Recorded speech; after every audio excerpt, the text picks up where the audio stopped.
A comunicação passou por diversas mudanças e desenvolvimento ao longo dos últimos 15 anos. Notícias e informações eram publicadas em jornais, revistas e, posteriormente, com o advento das inovações tecnológicas, a comunicação obteve fortes vertentes no rádio e na televisão, mas principalmente na internet.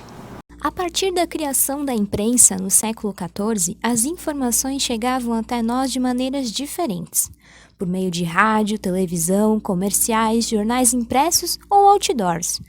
Mas atualmente nossa realidade é outra. A evolução tecnológica estabeleceu mudanças e novas formas de trabalho a diversas atividades e profissões, fazendo com que os profissionais precisassem se readaptar ao novo formato e desafios da nova era. Os meios de comunicação também evoluíram. Quanto mais velho, melhor? Bom, para o rádio isso com certeza se aplica.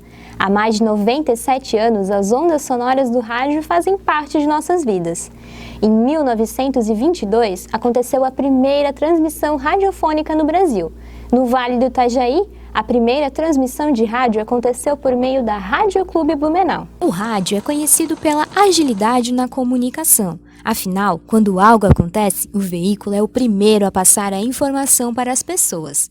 Ou seja, tem condições de transmitir o conteúdo com mais rapidez do que qualquer outro meio. Quando inventaram o rádio, falaram que o rádio ia acabar, né? Não tinha muita vida, ele foi ganhando força. Aí veio a televisão, decretaram mais uma vez a morte do rádio. Aí o rádio se fortaleceu. Veio a internet, decretaram mais uma vez, né, o falecimento do rádio. O rádio se fortaleceu. É apenas um exemplo de que apenas um veículo de comunicação de um determinado segmento se fortaleceu ao longo de todos esses anos. O jornalismo não morre, o jornalismo não tem como morrer, mas ele só não vai morrer se for feito com pessoas imparciais, com pessoas que têm a credibilidade, onde a pessoa possa procurar nesse veículo de comunicação realmente a notícia, a informação, a boa companhia, sabendo que ali tem uma informação verdadeira. O rádio não perdeu o seu espaço, apenas teve que dividir as ondas com outro meio. Se transmitir vozes e som já era difícil, imagina uma imagem em movimento. Em 1950 foi realizada a primeira transmissão de televisão no Brasil, que foi trazida pelo jornalista e empresário Assis Chateaubriand, fundador da TV Tupi, o primeiro canal de televisão do Brasil. A partir daí, a televisão se tornou a queridinha das casas dos brasileiros, fornecendo informações e entretenimento para grande parte da população em todo o mundo. Enfim, chega o grande boom da sociedade contemporânea, a internet. Se você nasceu depois de 1994, acredite, havia uma época que não existia a internet. E sim, as pessoas sobreviviam sem a maior rede de conexões do mundo. Antes disso, a internet até existia, mas era restrita para finalidades de pesquisa. Foi somente no final de 1994 que finalmente ela ultrapassou as fronteiras acadêmicas e começou a chegar a milhares de pessoas. A publicidade também começou a aparecer em jornais depois da segunda metade do século XIX, quando o Brasil já era totalmente independente de Portugal. A publicidade e propaganda vem evoluindo ao longo dos anos, acompanhando a tecnologia e as mudanças no comportamento do consumidor. Novos desafios surgiram e, para conseguir se comunicar com todas as pessoas, foi preciso pensar em inovar e mudar no mercado. Com o avanço da tecnologia e o surgimento da internet, esse cenário muda. O que antes levava muito tempo para chegar até nós, hoje leva uma questão de segundos. Facebook, Netflix, Instagram, Spotify, sabe o que todos esses formatos têm em comum? Agilidade e conectividade. A velocidade da transformação na nossa área de atuação é muito alta, né? Toda novidade que acontece em termos de tecnologia da informação e da comunicação tem um impacto muito forte no nosso trabalho. Questões econômicas têm um impacto muito forte no nosso trabalho. Questões culturais, todo o contexto, todo o entorno impacta de alguma forma o que a gente faz. Então, ao longo desse tempo todo que, né, desde que eu entrei na faculdade, me formei e hoje aqui, cara, aconteceu coisa demais. E o fato é que vão continuar acontecendo muitas coisas. coisas. E eu acho que isso é uma das belezas dessa área de atuação. Ela é uma área que se você quer estar dentro dela de verdade, é uma área que te impede de parar. Para formar e capacitar profissionais neste mercado em constante evolução, as instituições de ensino superior também tiveram que se adaptar ao novo ecossistema midiático que surgia.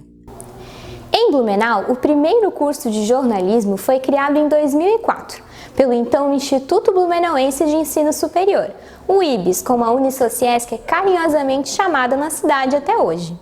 No mesmo ano, o curso de Publicidade e Propaganda também foi criado na instituição, cursos que em 2019 completam 15 anos de criação. No decorrer dos anos, a instituição sempre buscou por inovação, novas metodologias, agregando ainda mais no currículo profissional dos acadêmicos.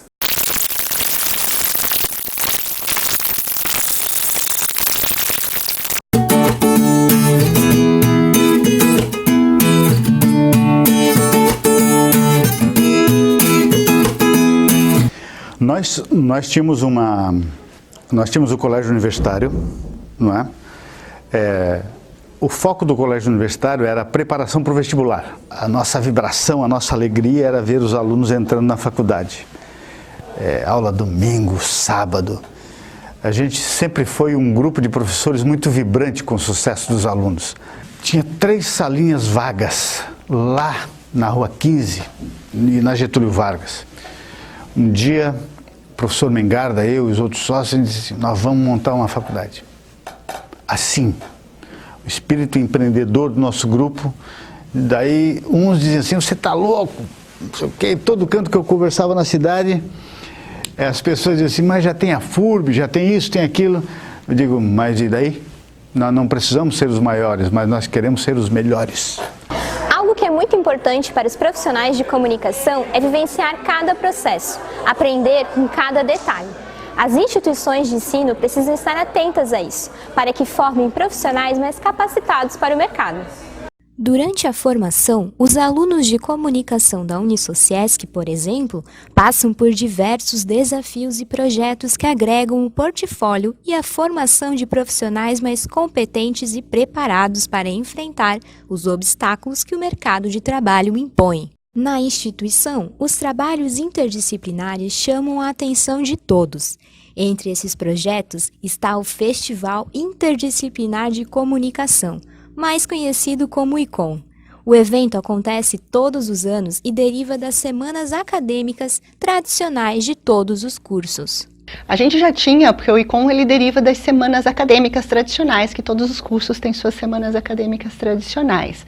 Então a gente tinha o FECA, que era o Festival de Comunicação e Artes, que era a Semana Acadêmica dos Cursos de Publicidade e Jornalismo.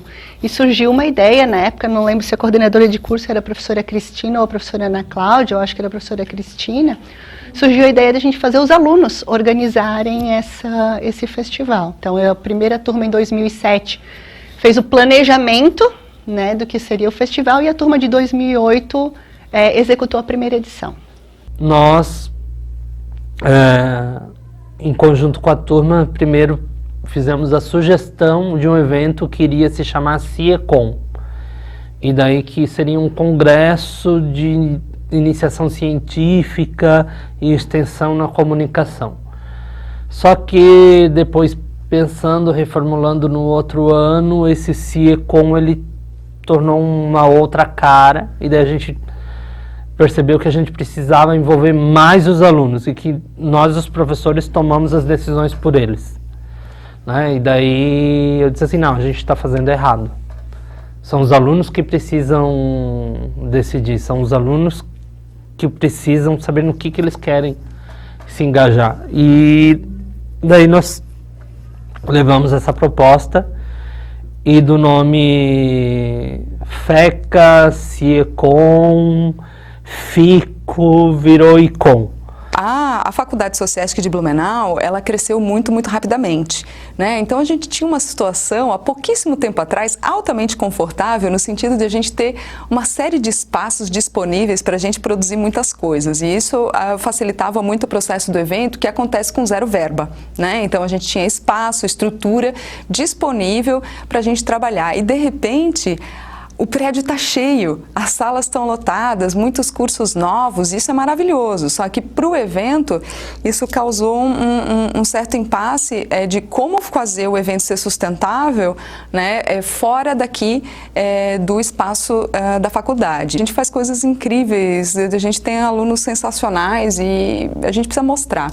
Então falou, bom, um hub de comunicação, de repente pensar em alguns canais com formatos diferentes, né, para poder aproveitar essa diversidade toda, né, essa capacidade toda. Então a gente parte daí, né? A gente está num momento então de tentar identificar que canais seriam esses, né, que plataformas a gente trabalharia, que tipo de conteúdo a gente teria condições de entregar para essas plataformas e quem e de que forma poderiam contribuir com isso.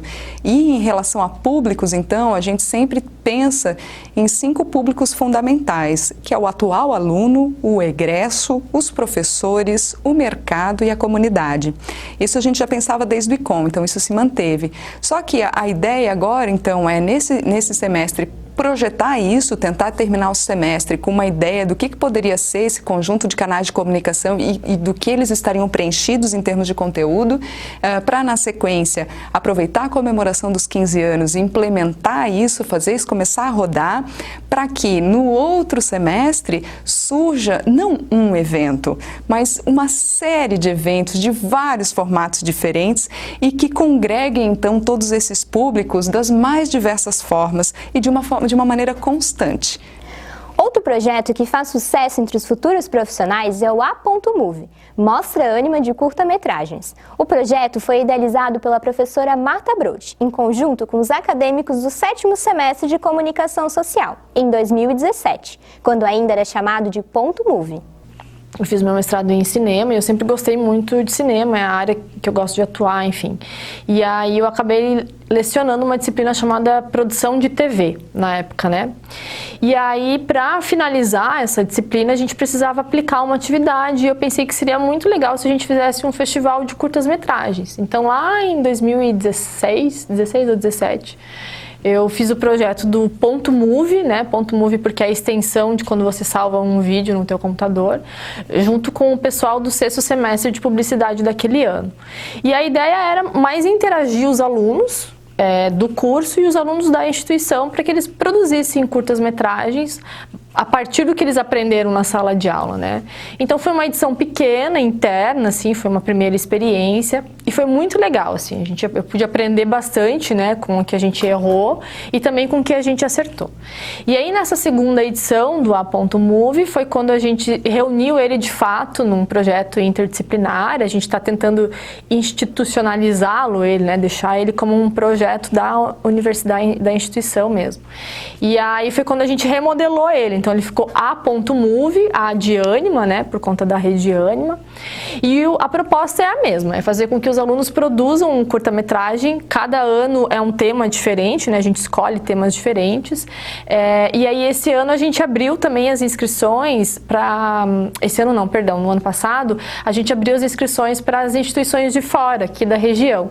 Então foi muito legal, teve muito filme bacana e eu acho que o principal objetivo, assim, que eu enxergo é que o aluno consegue colocar na prática aquilo que ele aprendeu na teoria. Outro projeto que chamou a atenção no último ano foi a exposição A Voz Delas, promovida pelos estudantes de jornalismo e publicidade e propaganda da Unisociesc. A Voz Delas, ele surgiu, na verdade, numa reunião de semestre, assim, que a gente tem em todos os semestres da reunião dos professores, a gente precisava criar um projeto interdisciplinar com várias disciplinas daquele semestre X. E aí, numa conversa, os professores foram jogando na mesa e a professora Denise falou, pô, por que a gente não faz alguma coisa relacionada às mulheres no jornalismo, né? A gente está nesse momento aí de empoderamento das mulheres, de dar voz a elas, né? E aí, numa refinada, a gente chegou, então, num objetivo final, num objeto final, que é, pô, vamos falar das mulheres no jornalismo em Blumenau. Quem são essas mulheres, né, que construíram essa profissão? Em Blumenau e região. E aí, então, se deu A Voz Delas, que foi um projeto fotográfico virtual e físico, né, que contemplou 80 mulheres. A princípio, a gente tinha 100 na nossa lista. E aí a gente, enfim, né, algumas pessoas a gente não conseguiu contato, outras não tinham disponibilidade. No final foram 80 mulheres que deram a sua voz, contaram a sua história pra gente sobre essa profissão e como elas ingressaram e a importância, né? A Maratona Criativa, palestras, conversas com profissionais e entre outras ações também se destacam por sua irreverência e apresentação de situações reais do mercado de trabalho aos estudantes. A metodologia antiga era muito voltada para aquela questão de ler, né, decorar e fazer prova, prestar o exame para mostrar que aprendeu, né? Eu não digo que isso não seja válido mais, mas hoje se tem um diálogo maior, né? O aluno tem abertura maior para se expor, para mostrar o que sabe.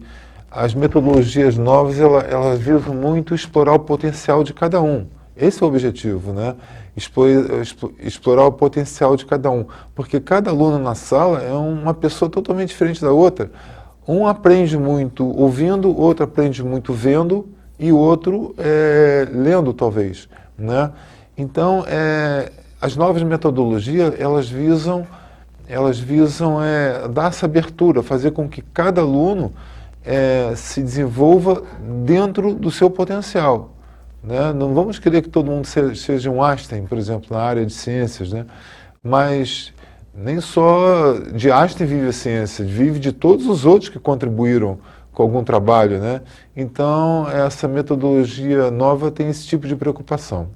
Durante 15 anos, muita coisa mudou. A tecnologia, o mercado e os profissionais tiveram que se adequar a essa nova realidade. Na Unisociesc, o cenário não foi diferente. Contudo, os profissionais sempre buscaram transmitir aos acadêmicos uma real situação de mercado. Eu acho que o principal desafio é o vamos ver, porque na hora não tem professor para pedir ajuda e não tem aquele coleguinha que tu pode assim fazer aquele brainstorm rapidão. Eu acho que essa é a maior dificuldade, mas a faculdade ela sempre te capacita para estar passando por cima desses dilemas do ai meu Deus, o que eu faço agora? Os que passaram pela Unisociesc ao longo deste período guardam na memória muitas emoções e histórias para contar. Quantas coisas maravilhosas aconteceram em 10 anos de história de IBS Sociesc, de Faculdade Sociesc de Blumenau. Eu acho que a cada turma que passa, a cada vitória que a gente tem num projeto que a gente realiza e tem bons resultados, isso para mim tudo é uma marca que fica de aprendizado que vai para o resto da minha vida. Então é muito difícil pontuar, é tudo sempre tão novo a cada semestre, a cada grupo diferente de pessoas com quem eu tenho o prazer de lidar, que acho que são incontáveis os momentos. Eu tenho um prazer imenso em fazer parte disso aqui, então tem muitas coisas boas, é até maldade querer enumerar. Eu nunca imaginei lecionar, assim, nunca imaginei que eu estaria dando aulas, né? Então, eu lembro até hoje a primeira vez que eu pisei na sala de aula e foi a melhor sensação da vida, assim. Foi quando eu percebi que era isso que eu queria fazer para sempre. Então, de lá para cá, desses 7 anos para cá, a maior mudança que eu enxergo em mim é justamente essa evolução que eu tenho quanto professora, de sempre estar buscando o melhor para compartilhar esse conhecimento com os meus alunos, principalmente dividir e democratizar ele.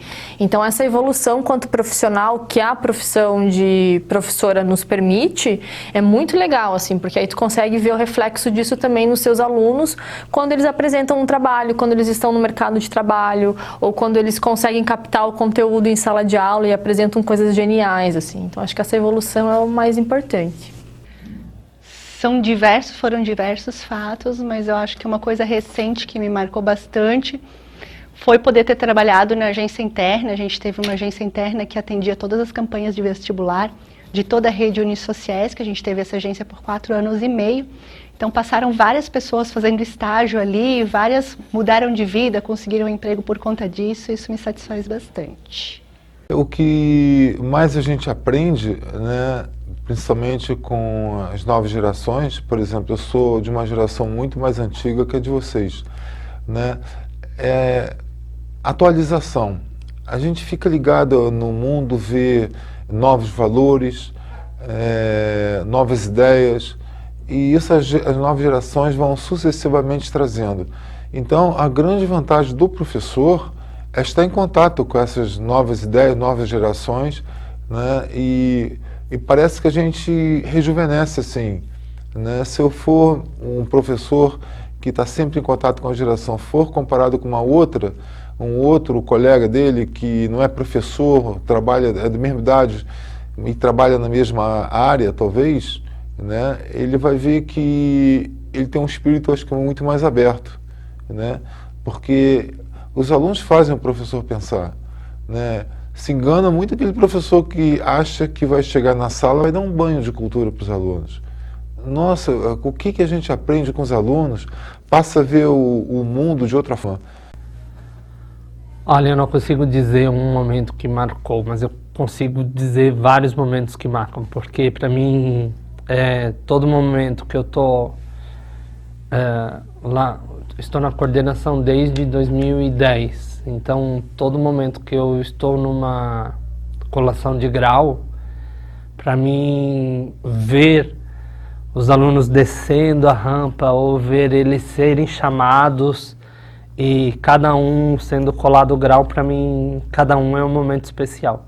Eram 5 sócios do Colégio Universitário: professor Valdecir Mengarda, professor Hamilton Leal, professora Dilva Andreasa, professor Leonardo Stipp e um sócio que era fora do Colégio Universitário, que era o professor Edmundo Poses. Éramos em 6 sócios.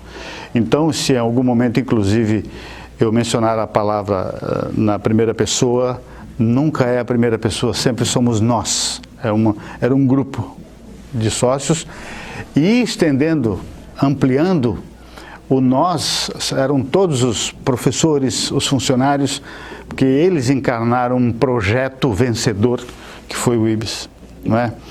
E depois, mais ainda, os alunos que encarnaram uma coisa de vencer as dificuldades que nós tivemos no início, mas a vontade de realizar, o amor daquele grupo pelo projeto, pela educação, era muito superior a qualquer dificuldade que a gente viria a encontrar. Esse é um pequeno trecho dos 15 anos de uma história. E para você, o que mais te marcou nos últimos 15 anos?